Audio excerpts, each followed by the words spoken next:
Hi, kumusta ka? It's me, Victoria.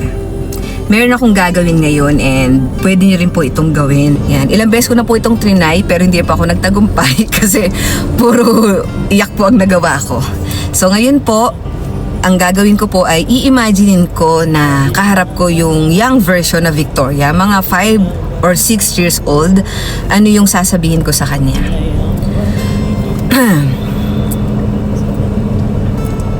Hi Victoria, gusto kong sabihin sa'yo na ikaw ay lumaking punong-puno ng pag-asa.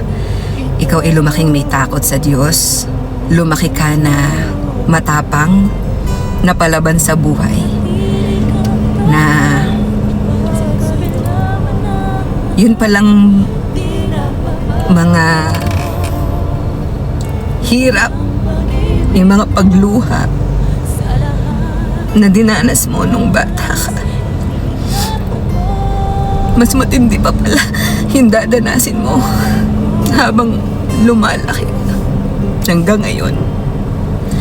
Pero gusto kong sabihin sa'yo na kahit minsan hindi ka pinabayaan ng Diyos, hindi ka niya iniwan,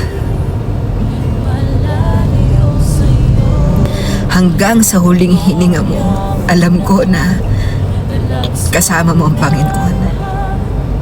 And gusto kong magpasalamat sa iyo kasi marami kang tinuro sa akin na alam ko na kaya ako kinakaya ngayon kasi nung bata pa ako, nung ako pa lang ay ikaw,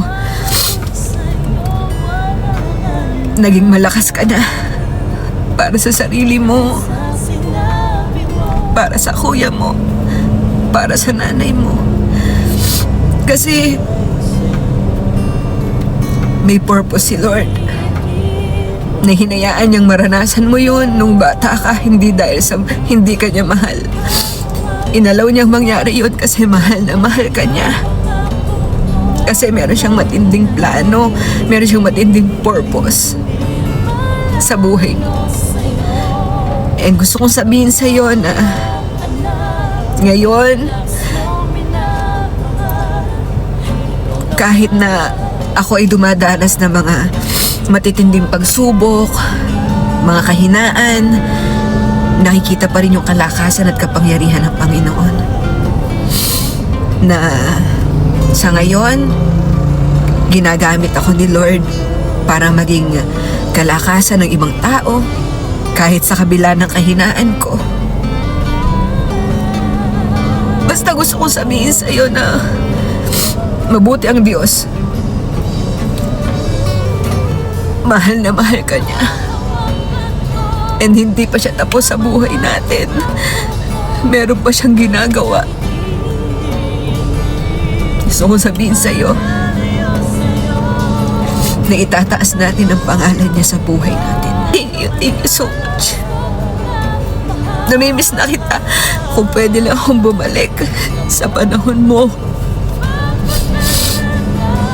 mas i-enjoy ko pa yung pagiging bata. Hindi ka pagkakamali. Hindi ka aksidente kung bakit ka sinilang sa mundo. Matindi ang plano ng Diyos sa'yo. Pagkakamali man, yung naging relasyon ng mga magulang mo, pero hindi ka pagkakamali. Kasalanan man yon, pero hindi ka kasalanan. May mga kahinaan ka, pero ang Diyos ang iyong kalakasan. Kaya, thank you, Victoria. Thank you.